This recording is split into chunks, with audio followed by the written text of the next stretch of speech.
ಹರಿ ಓಂ ತತ್ಸತ್. ಇಂದಿನ ವಿಶೇಷ ಜ್ಯೋತಿಷ್ಯ ಕಾರ್ಯಕ್ರಮದಲ್ಲಿ ನಾವು ಮಾತನಾಡಲಿರುವ ವಿಷಯ ಪ್ರತಿಯೊಬ್ಬರಿಗೂ ತಿಳಿದುಕೊಳ್ಳಬೇಕಾದ ಅತ್ಯಂತ ಮುಖ್ಯವಾದ ಒಂದು ಎಚ್ಚರಿಕೆ ಸಂದೇಶ. ಈ ಕ್ಷಣದಲ್ಲಿ ನಮ್ಮ ಮೇಲೆ ನಡೆಯುತ್ತಿರುವ ಗ್ರಹ ಮಂಡಲದ ಅಪರೂಪದ ಚಲನೆಯ ಫಲವಾಗಿ ಅಂಗಾರಕ ಯೋಗ ಎಂಬ ಭಯಾನಕ ಯೋಗ ನಿರ್ಮಾಣವಾಗಿದೆ.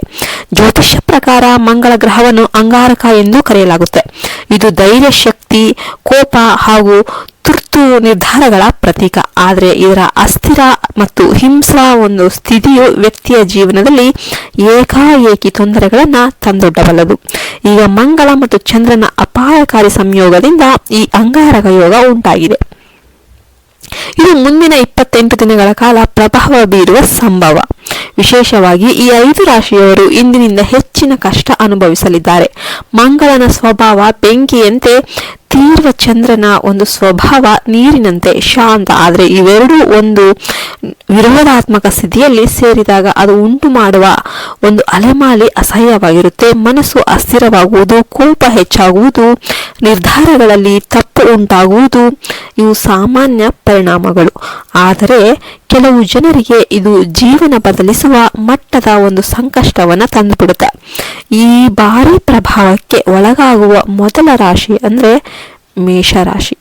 ಈ ಮೇಷರಾಶಿಯವರು ಮುಂದಿನ ದಿನಗಳಲ್ಲಿ ತಮ್ಮ ಮಾತು ಮತ್ತು ಕೋಪದ ಮೇಲೆ ನಿಯಂತ್ರಣ ಇಡುವುದು ಅತ್ಯಂತ ಮುಖ್ಯ. ಏಕೆಂದರೆ ನಿಮ್ಮ ನುಡಿಯಿಂದಲೇ ದೊಡ್ಡ ಕಲಹಗಳು ಉಂಟಾಗುವ ಸಾಧ್ಯತೆ ಇದೆ. ಕೆಲಸದ ಸ್ಥಳದಲ್ಲಿ ಸಹೋದ್ಯೋಗಿಗಳೊಂದಿಗೆ ಭಿನ್ನಾಭಿಪ್ರಾಯಗಳು ಗಟ್ಟಿಯಾಗಬಹುದು. ಮೇಲಾಧಿಕಾರಿಗಳೊಂದಿಗೆ ಮಾತಿನ ಒಂದು ಸಮಸ್ಯೆ ಕೂಡ ಉಂಟಾದರೆ ಉದ್ಯೋಗ ಒಂದು ಭದ್ರತೆಗೆ ಧಕ್ಕೆ ಆಗಬಹುದು. ವ್ಯಾಪಾರಸ್ಥರು ಪಾಲುದಾರರೊಂದಿಗೆ ಜಗಳ ಪಾಡುವ ಒಂದು ಸಾಧ್ಯತೆ ಕೂಡ ಇದೆ. ಮನೆಯಲ್ಲಿಯೂ ಸಹ ಸಣ್ಣ ಸಣ್ಣ ವಿಷಯಕ್ಕೂ ದೊಡ್ಡ ವಾದ ವಿವಾದಗಳು ಉಂಟಾಗಬಹುದು. ಉದಾಹರಣೆಗೆ, ಕುಟುಂಬ ಸಭೆಯಲ್ಲಿ ಯಾರಾದರೂ ನಿಮ್ಮ ಅಭಿಪ್ರಾಯವನ್ನು ನಿರಾಕಾರ ಮಾಡಿದರೆ ತಕ್ಷಣ ಪ್ರತಿಕ್ರಿಯಿಸುವುದನ್ನು ತಪ್ಪಿಸಬೇಕು. ಇಲ್ಲವಾದರೆ ಸಂಬಂಧಗಳಲ್ಲಿ ಬಿರುಕು ಬರುವ ಅಪಾಯ ಇದೆ. ಆರೋಗ್ಯದ ವಿಷಯದಲ್ಲಿ ರಕ್ತದೊತ್ತಡ, ತಲೆನೋವು ಹಾಗೂ ನಿದ್ರಾಹೀನತೆ ಸಮಸ್ಯೆ ಎದುರಾಗಬಹುದು. ಕೆಲವರಿಗೆ ವಾಹನ ಚಾಲನೆ ವೇಳೆ ಸಣ್ಣ ಅಪಘಾತ ಆಗುವ ಸಾಧ್ಯತೆ ಕೂಡ ಇದೆ. ಹೀಗಾಗಿ ನಿರ್ಲಕ್ಷ್ಯ ಮಾಡಬಾರದು. ಹಣಕಾಸಿನ ಹೂಡಿಕೆ ಅಥವಾ ಸಾಲದ ನಿರ್ಧಾರ ತೆಗೆದುಕೊಳ್ಳುವ ಮುನ್ನ 2 ಸಲ ಯೋಚನೆ ಮಾಡಬೇಕು. ತಪ್ಪು ಹೆಜ್ಜೆ ಮುಂದಿನ ತಿಂಗಳವರೆಗೆ ಹೊರೆ ಆಗಿಬಿಡುತ್ತೆ. ಈಗ 2ನೇ ರಾಶಿ ಯಾವುದಂದ್ರೆ ಕಟಕ ರಾಶಿ. ಈ ರಾಶಿಯವರಿಗೆ ಅಂಗಾರಕ ಯೋಗ ಮುಖ್ಯವಾಗಿ ಮನಸ್ಸಿನ ಒತ್ತಡವನ್ನ ಹೆಚ್ಚಿಸುತ್ತೆ. ಉದ್ಯೋಗದಲ್ಲಿ ಬಾಸ್ನೊಂದಿಗೆ ಭಿನ್ನಾಭಿಪ್ರಾಯ ಹೆಚ್ಚಾಗುವುದು, ನಿಮ್ಮ ಕೆಲಸವನ್ನ ತಡೆ ಹಿಡಿಯುವವರ ಸಂಖ್ಯೆ ಹೆಚ್ಚಾಗುವುದು ಸಾಧ್ಯ. ಹಳೆಯ ಒಂದು ಶತ್ರುಗಳು ಮರುಕಳಿಸಿ ತೊಂದರೆ ಕೊಡಬಹುದು. ಉದಾಹರಣೆಗೆ, ನೀವು ಮಾಡಬೇಕಾದ ಒಂದು ಪ್ರಾಜೆಕ್ಟ್ಗೆ ಕಚೇರಿಯಲ್ಲಿರುವ ಎದುರಾಳಿ ತೊಂದರೆ ಕೊಟ್ಟು ಅದನ್ನು ವಿಳಂಬ ಮಾಡಬಹುದು. ಮನೆಯಲ್ಲಿಯೂ ಕೂಡ ಸಣ್ಣ ಸಣ್ಣ ಕಲಹ ಉಂಟಾಗಬಹುದು, ಜಗಳ ಆಗಬಹುದು. ಆಸ್ತಿಪಾಸ್ತಿ ವಿಚಾರದಲ್ಲಿ ನ್ಯಾಯಾಲಯದ ಒಂದು ಚಕ್ರವ್ಯೂಹಕ್ಕೆ ಸಿಲುಕುವ ಸಾಧ್ಯತೆ ಕೂಡ ಇದೆ. ಆರೋಗ್ಯದಲ್ಲಿ ಹೊಟ್ಟೆ ನೋವು, ಜೀರ್ಣಕ್ರಿಯೆ ಸಮಸ್ಯೆ ಹಾಗೂ ರಕ್ತ ಸಂಬಂಧಿತ ಸಮಸ್ಯೆಗಳು ಕಾಣಿಸಬಹುದು. ಹೀಗಾಗಿ ಆಹಾರದಲ್ಲಿ ಎಚ್ಚರಿಕೆ ಅಗತ್ಯ. ಇನ್ನು 3ನೇ ರಾಶಿ ಸಿಂಹ ರಾಶಿ. ಇವರಿಗೆ ಉದ್ಯೋಗದಲ್ಲಿ ಏಕಾಏಕಿ ಬದಲಾವಣೆ ಅಥವಾ ಬಾಸ್ನಿಂದ ಹೆಚ್ಚುವರಿ ಒತ್ತಡ ಬರುವ ಸಾಧ್ಯತೆ ಮತ್ತು ಯೋಜನೆಗಳು ತಡ ಆಗುತ್ತೆ.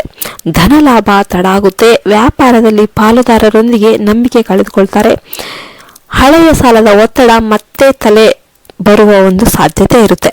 ಉದಾಹರಣೆಗೆ, ಸ್ನೇಹಿತರಿಂದ ಸಹಾಯ ನಿರೀಕ್ಷೆ ಮಾಡಿದರೂ ಕೂಡ ಅದು ದೊರೆಯದೆ ನಿರಾಶೆ ಆಗಬಹುದು. ಆರೋಗ್ಯದಲ್ಲಿ ಹೃದಯ ಸಂಬಂಧಿತ ಕಾಳಜಿ ಅಗತ್ಯ. 4ನೇ ರಾಶಿ ವೃಶ್ಚಿಕ ರಾಶಿ. ಇವರಿಗೆ ಮನೆಯ ಹಿರಿಯರ ಆರೋಗ್ಯದ ಬಗ್ಗೆ ಚಿಂತೆ ಹೆಚ್ಚಾಗುತ್ತೆ. ಭೂಮಿ, ಮನೆ, ವಾಹನ ಒಂದು ಸಂಬಂಧಿತ ಈ ವ್ಯವಹಾರಗಳಲ್ಲೆಲ್ಲ ವಿಳಂಬ ಅಥವಾ ಕಾನೂನು ತೊಂದರೆ ಎದುರಾಗುತ್ತೆ. ಉದ್ಯೋಗದಲ್ಲಿ ಒತ್ತಡ ಹೆಚ್ಚಾಗುತ್ತೆ. ಸಹೋದ್ಯೋಗಿಗಳಿಂದ ಬೆಂಬಲ ಕಡಿಮೆ ಆಗುತ್ತೆ ಮತ್ತು ಪ್ರಯಾಣ ಸಂದರ್ಭದಲ್ಲಿ ವಿಳಂಬ, ಅಸೌಕರ್ಯ ಹಾಗೂ ಅನಿರೀಕ್ಷಿತ ವೆಚ್ಚ ಉಂಟಾಗುತ್ತೆ. ಹಣಕಾಸಿನ ಒಂದು ತಪ್ಪು ನಿರ್ಧಾರ ನಷ್ಟ ತರುವ ಸಾಧ್ಯತೆ ಇರುತ್ತೆ. 5ನೇ ರಾಶಿ ಮಕರ ರಾಶಿ. ಇವರಿಗೆ ಅನಗತ್ಯ ಖರ್ಚು ಹೆಚ್ಚಾಗುತ್ತೆ. ಹಣದ ಒತ್ತಡ ಎದುರಾಗುತ್ತೆ. ಹೂಡಿಕೆಗಳಲ್ಲಿ ನಷ್ಟ ಸಂಭವಿಸುವ ಒಂದು ವೃತ್ತಿ ಜೀವನದಲ್ಲಿ ಸಹೋದ್ಯೋಗಿಗಳಿಗೆ ವಿರೋಧ ಹೆಚ್ಚಾಗುತ್ತೆ. ಮನೆಯಲ್ಲಿ ಕೂಡ ಸಣ್ಣ ಕಲಹಗಳು ಏರ್ಪಡುತ್ತೆ.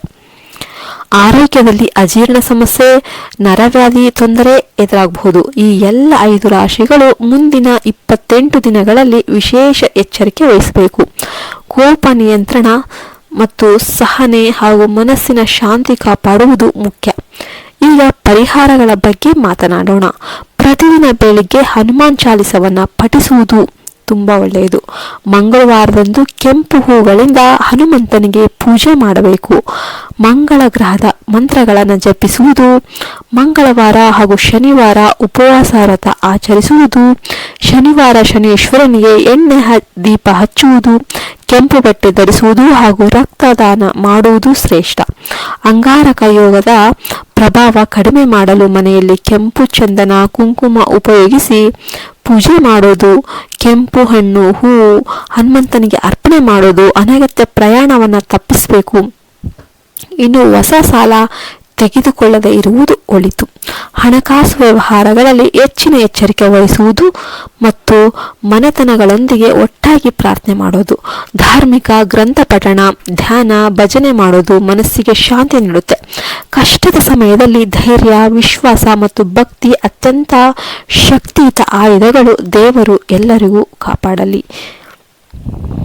ಇದರಲ್ಲಿ ನಿಮ್ಮ ರಾಶಿ ಯಾವುದು ಅಂತ ಕಮೆಂಟ್ ಮಾಡಿ. ಇನ್ನು 28 ದಿನ ಹುಷಾರಾಗಿರಿ. ಜೈ ಹಿಂದ್, ಜೈ ಭಾರತ್ ಮಾತೆ. ಹರಿ ಓಂ ತತ್ಸತ್. ಸರ್ವೇ ಜನೋ ಸುಖಿನೋ ಭವಂತು.